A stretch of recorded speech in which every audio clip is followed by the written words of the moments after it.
Hello, everyone.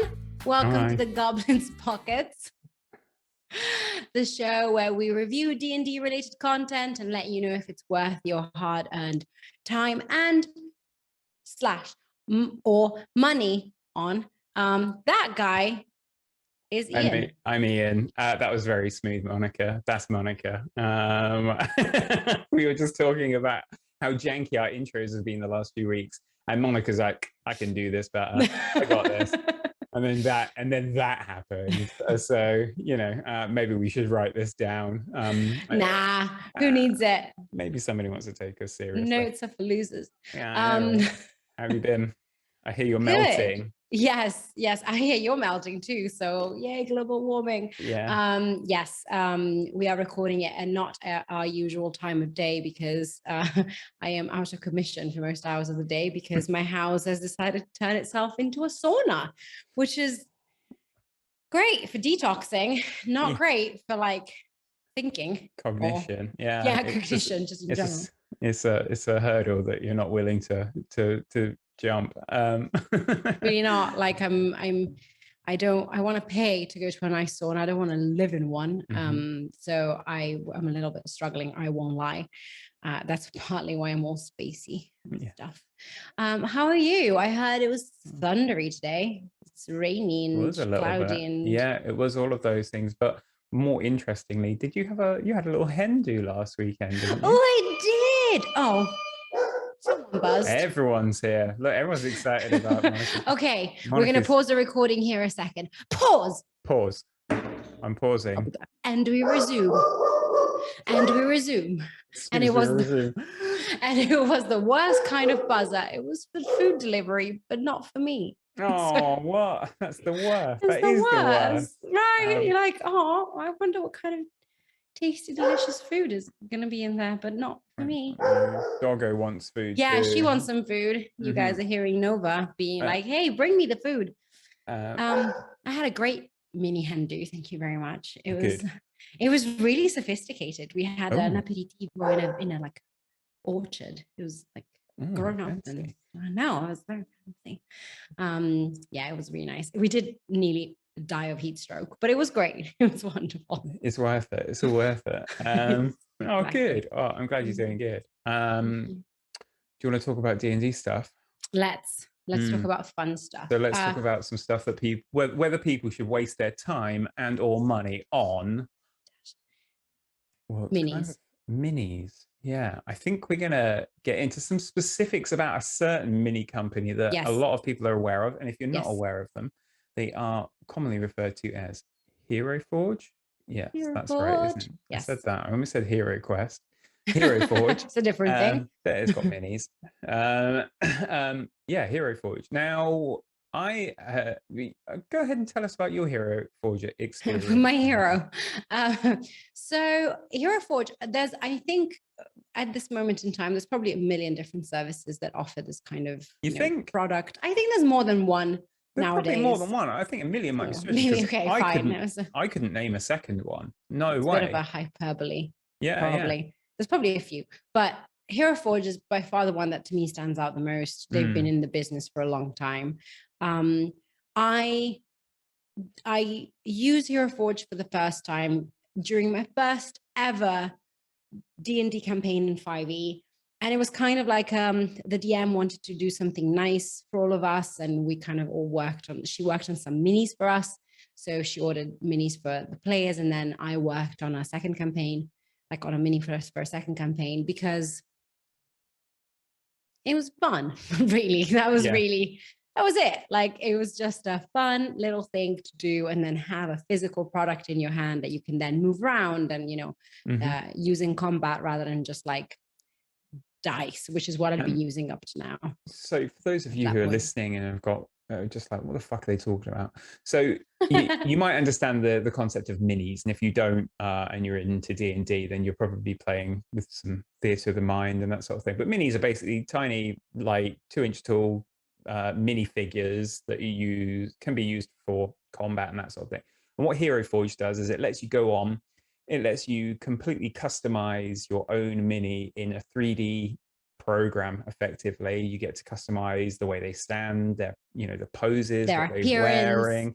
wearing, clothing, colors, all this sort of thing. And it's very detailed, very expansive. And once you're finished, you can, if you like, then order them, and they are printed out, 3D printed out, and they are sent to you.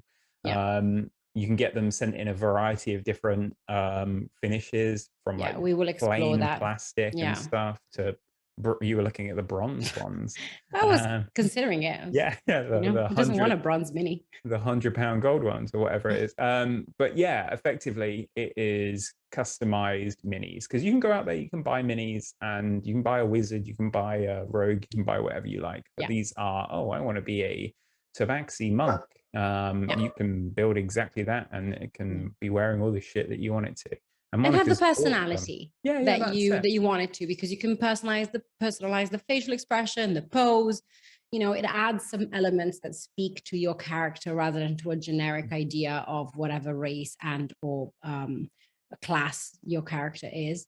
And it's fun. Like, the closest thing that I can really connect it to is video games. You open The Sims and you need to like create a little family, or you open whatever Cyberpunk, because that's the only thing that I'm playing these days, and you have to personalize your character.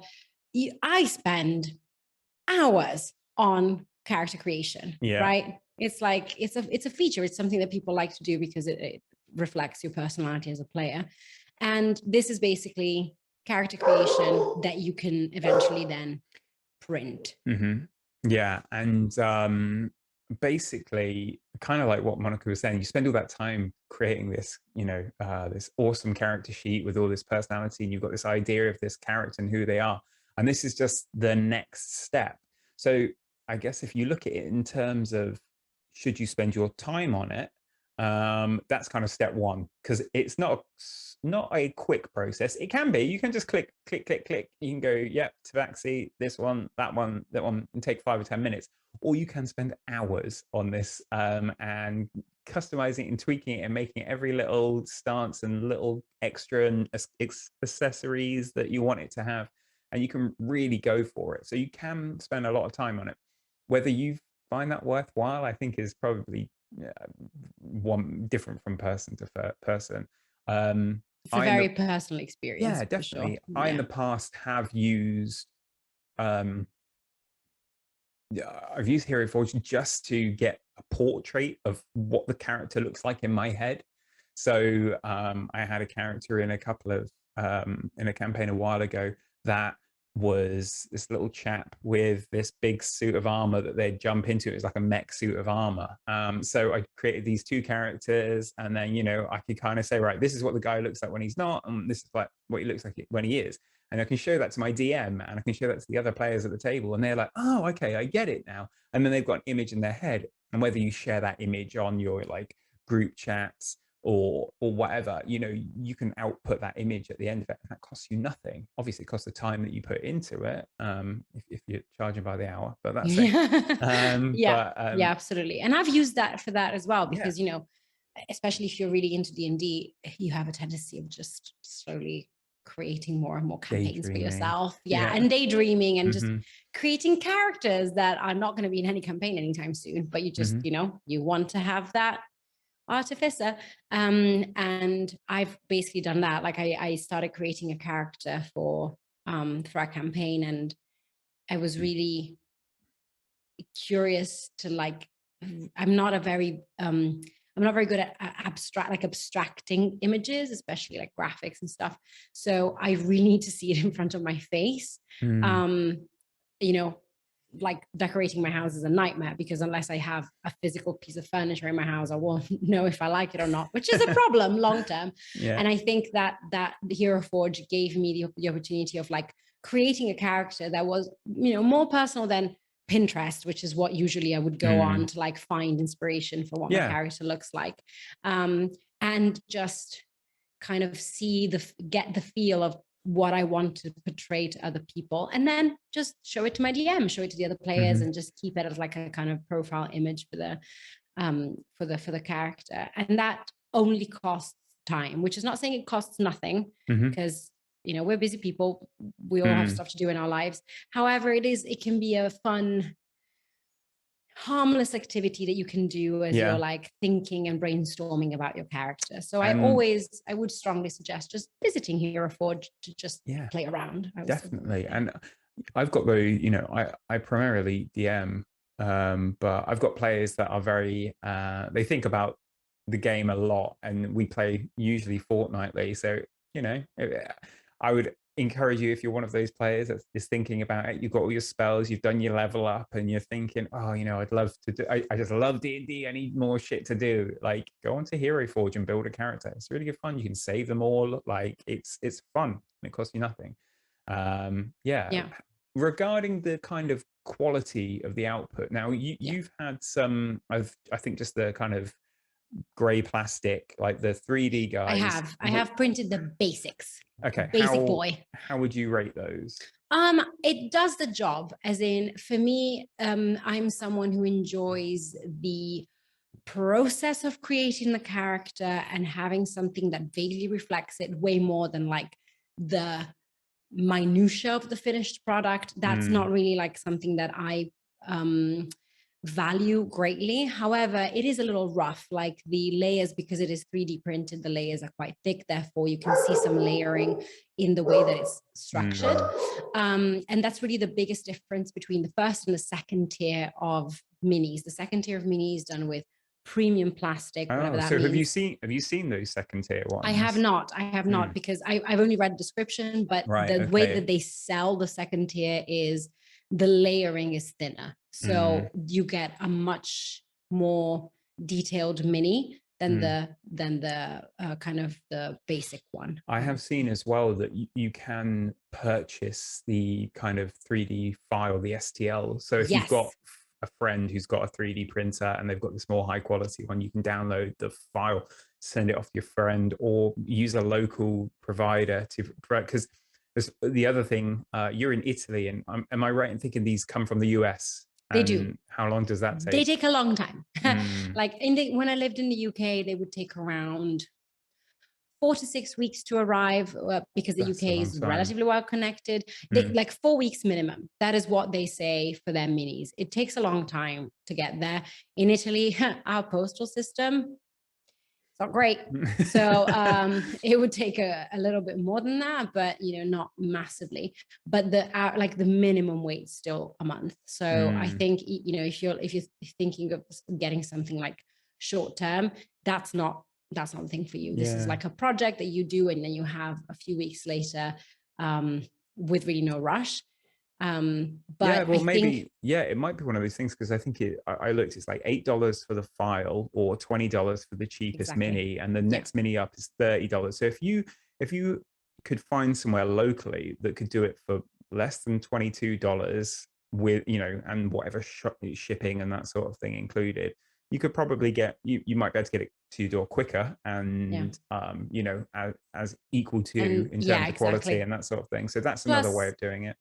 3D people have 3D printers now, especially people who are into, some people who are into D&D are into 3D printing terrain and all this random stuff. Like, I'm kicking myself. I had a 3D printer on Kickstarter, and I bought it, and I had it, used it like 6 times and sold it. And that was prior to my like D&D addiction. And I think about it regularly. I was just like, if I only I still had known. If you had known. Yeah. So how would you? Because what we'll do is we'll take a little break shortly, and then we'll talk about minis in general in gameplay. How would you rate the Hero Forge experience for how you've used it, the final product, and would you do it again? So can I separate the different of course aspects? Because I think so the Hero Forge experience, I think it's a solid, like, for people like me, it's a solid 17, because it's like it allows you to see your character and personalize your character and visualize stuff that in my mind I really struggle to nail down. Like, I really struggle to like have a solid visual of what kind of things my character would carry, the stance, the attitude, and Hero Forge gives me a free way to do that. So I think that's just it just tugs at my Sims player core. So I think that's really wonderful. I'll echo that, because even I've got some 3D modeling experience, so I've been in that world a bit, and the array of like customizability that is available is massive. Like there are so many things on there that I wouldn't even think to add to a character if I were 3D modeling it personally myself. So I would echo that, like a good like 17 or something. It is a good experience. It's all in browser. You don't have to download any software, anything like that. And your final output, if all you want is a PNG exported at the end, like an image that you download, bang it. It's like, great. Great. I will say the archive of things that they have is not just high fantasy. They have expanded the like minis to a lot of other types of canon, which I think could be really useful for DMs who don't necessarily play in like the Forgotten Realms or like, you know, standard D&D settings. In terms of like, they are sorry, I was just going to say what you're saying. They are really, it seems to echo 5e really accurately. Like whatever the newest races are, they've got it. It might not be called the same thing, but there's a cat person and there's a hippo. Yeah, exactly. Like there's a lizard guy and there's a bird folk, which is kind of like the Kenku. Yeah, absolutely. Like you can find a similar to whatever it is that Wizards of the Coast are doing. Yeah. In terms of the physical product, I would say it's a little bit less, more because I think of it as a luxury. So I think it's like a 10, as in take it or leave it. It's fun to have, and it's fun to have as like, you know, a way to, you know, use physical maps. And we'll talk more about that later. But at least the basic ones that I've had, they were not like, I don't think they were necessarily worth the money. It was a luxury. It was just like, you know, a little treat to myself. However, as you rightly have pointed out to me, there is this new addition that has been included, which is the color standee, which is basically like a plastic, it's like a perspex, 2D perspex, isn't it? Very good. Very well said. Of your character in color, which is something that you would have to pay extra if you wanted the mini. Like the painted mini costs where is it? Let me find it. $45 to get. So for $13, you get a color standee, which looks exactly like the model that you've made. It's not 3D, but it's visually just as effective, in my opinion. So I haven't tried that. Yeah, I'd be interested. But it might be a good kind of compromise, and it might get that rating up from 10 to something that's a bit more, exciting. I do know of a company, I think they're called Skinny Minis, who you can go on as a DM, you can buy packs of these perspex, like clear, transparent, acrylic, like little guys with a image printed on them. I think some are printed on the front and back, and you get all the monsters. So there are equal to like, so you could have a whole set, is what I'm saying. You could have a whole set, all the bad guys and the, you know, the PCs of your game, all in this kind of clear, and it would cost the same. And you know, they cost a lot less. So, and I will say something which is dumb, but you know, practicality. Much easier to store, because storing minis becomes an issue. Like they take up space, they're 3D. Like if you want your, you know, we know Ian is a minimalist, but you know, if you want like to put stuff away, it becomes like cumbersome. Hey, Monica, like, I've got a couple of dozen minis in my cupboard if you want to see them. What? I am surprised. I'll go into it after the show, but yes, Ian the Minimalist has minis. And yeah. Do you have bronze minis? Is that what you have? I'm going to keep it a secret. I'm going to tell you after the break. Oh, what? Okay. Right. Let's reconvene after the break for this scoop, the scoop of the century. Bye. Hey, got an idea for something we should review? Or been thinking of buying something for your D&D collection, but the price has put you off? Why not join our Patreon? For just £4 a month, you'll get a say on what content we review, and when we buy something using Patreon contributions, we'll raffle it off to our patrons. So, you'll be in with a chance of winning the thing you wanted us to review anyway. Good, right? So, go find us on Patreon at The Goblins Pockets. And of course, all new supporters get a shout out on the latest episode. Because we love you. We're back, guys. We're back. And we're going to continue our minis talk. The the shock of the century before we went on our break was that I, Ian, have minis. Ian, own more than one mini. Oh shit! Oh, hang on. Vinny's shocked. Oh no, poor Vinny. How are you, boy? My dog. Is he okay? We went to the beach today. He's got sand up his nose, so. Yeah, we're back. He's a mood. Right? Yeah, I know. He's good. He was sneezing. So Ian. So we started up this podcast because basically I'm a cheap ass that doesn't buy anything, and I found Monica, who's probably not as cheap as me, but kind of shares my feeling of it's got to be worth it to buy it. Yeah. And I enjoy playing in person, and minis add something to the game. So I bought some. What I actually did was went on eBay, and there's this game called Massive Darkness, and I found a partial game with a bunch of missing minis, and I bought it for like 20 quid. So I got literally like if you're listening on podcast, I'm currently holding up a tray full of probably 24 minis here. A lot of minis, and there's like big spider things and all these like. Show them the fancy one you showed me. Show them the fancy snake lady. This chick with 6 arms and like like Ian's holding up a snake chick with arms and 6 arms. Yeah, she's cool. I think there is actually even a D&D creature named this. I can't remember what they're called off the top of my head, but I've used this mini specifically for that character once before. And there are some gold ones, and the gold ones represent the player characters. So yeah, there's it. Okay, so if you are new to D&D and you don't use minis, minis just I think what they actually do is they simplify the game a little bit. So you can play Theatre of the Mind, and we've reviewed a lot of podcasts that use completely Theatre of the Mind. They're doing it as an audio thing, and they don't have maps and that sort of thing.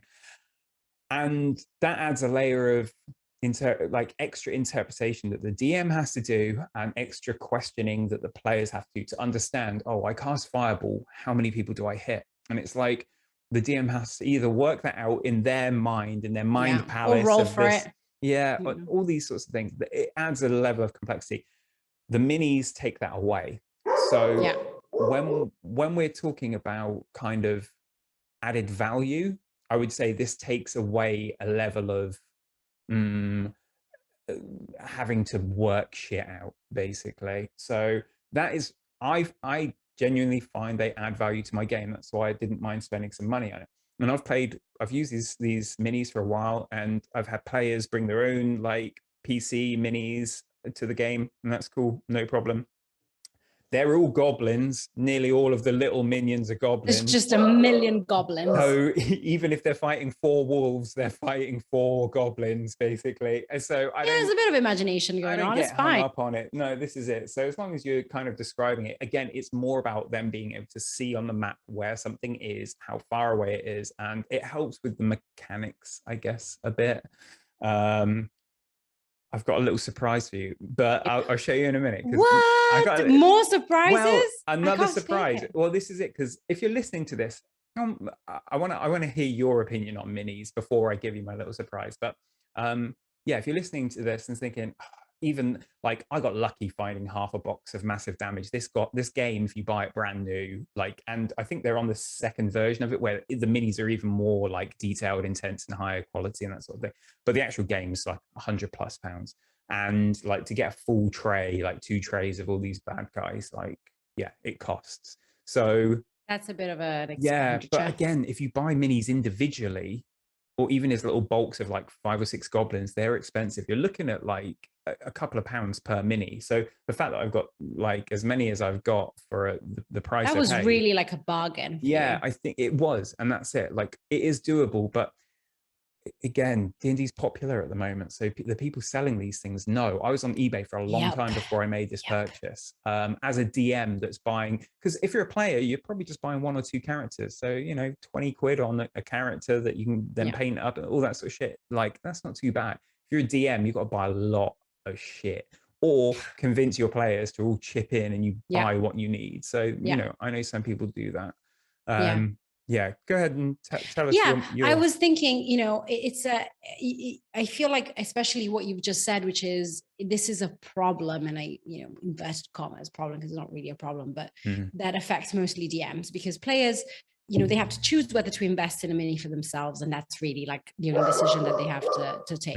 However, DMs have to make the choice of like, okay, what level of immersive gameplay do I want to offer my players, right?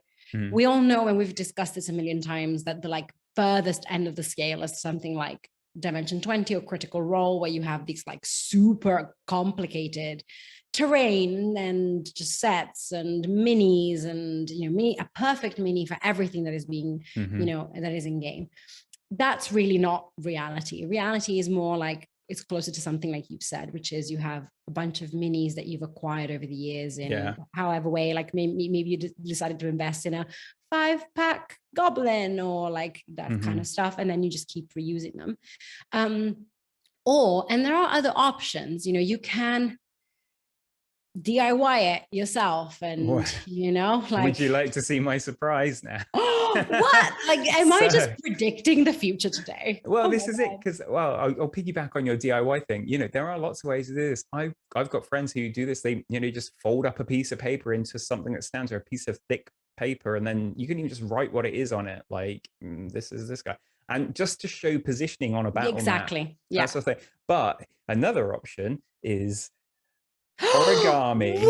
So, like, did you do that yourself? Yeah. So if you're listening on podcast, I'm currently holding up an origami dragon that I made. Beautiful. And it's about 6 inches long. It was an A4 piece of paper, you know, and I just folded it up. And I've also got a T-Rex. Oh, what? That T-Rex has a face painted on as well, which I think is beautiful. I drew a face on it. Come on. Well.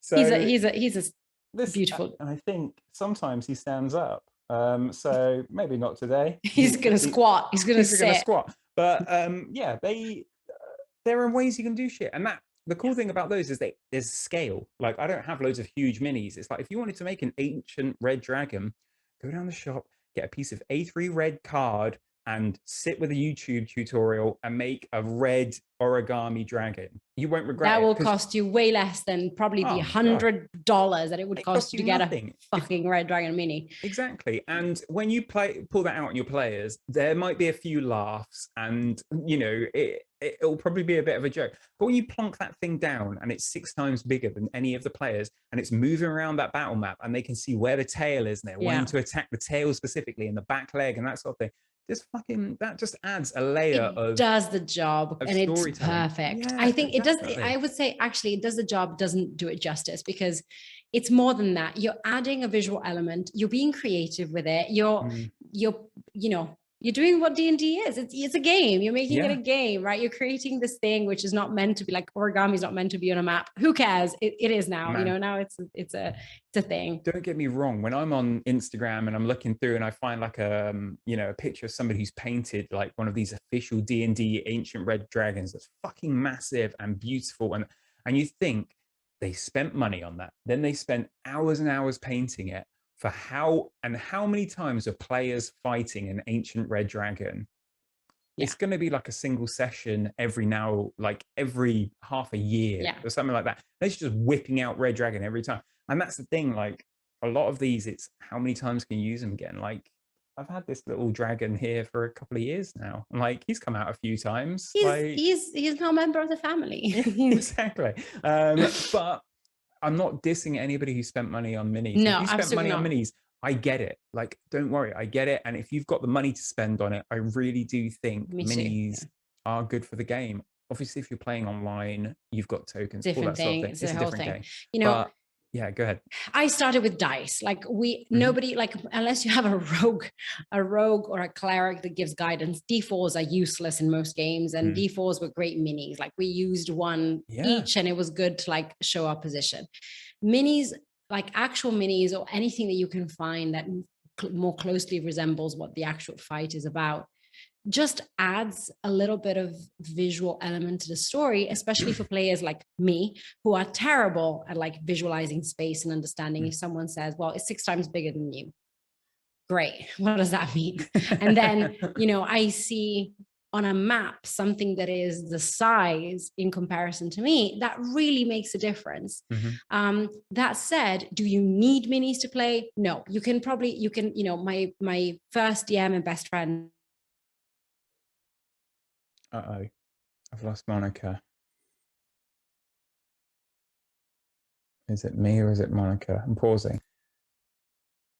Okay, I think we're back. This is the episode where the dogs bark and sneeze and everything goes wrong and the internet goes. It finally happened. Good, very bad episode. The not smooth episode. But yeah, you were talking about minis passionately. Yeah. Well, I was talking about my best friend Mary, who's creative genius, who at some point was like, why do I need to spend $29 for each of these? She just, printed them from Pinterest, glued them on some cardboard, cut it out, stuck it on a cardboard base, and it was a perfect mini. It worked very well. It was just the drawing that she had imagined or done, and it was the right size and the right function for it, which was to stand up on a map. And it was great. So, in terms of minis, do they enrich the game?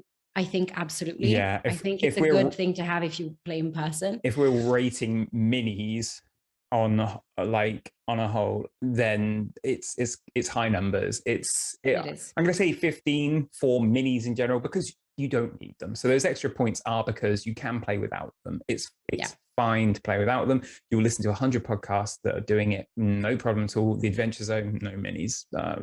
People do it, but are minis worth time if you're creating them yourself, or or money if you're buying them?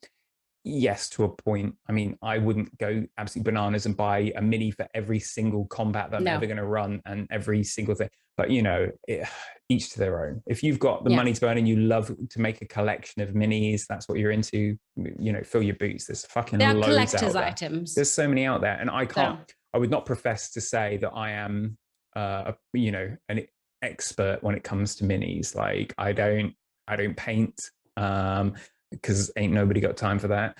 I don't print my own. I don't do my own. But a 3D representation on a grid in front of me of something helps. Yes. So yeah, and man, I'm all about that. Like that that mini porn on Instagram. Oh God, yes, yes, absolutely. People out there got skills, and some people have got those sweet maps and those sweet minis. But yeah, you probably need some sort of map and some sort of mini, and that could be more than enough. And more than a 2-bedroom flat. So that's everything. Storage. Think about storage before. Yeah. Like maybe 2D, whatever. How did you call them? Prospects. The perspex. Yeah, the acrylic. Perspex. Yes. Sorry. I'm Italian, guys. I lose words sometimes. The 2D perspex maybe are the thing for you if you live in a studio apartment. Maybe just don't hoard minis. But yeah, I think we're both passionate about playing with physical things. So I mean, and I think that's a good place to kind of end that episode. If you want to talk to us, you can always reach out to us. We love talking to you guys. We're always on Instagram, and that's at the Goblins Pockets, and you can reach us on Gmail at thegoblinspodckets@gmail.com.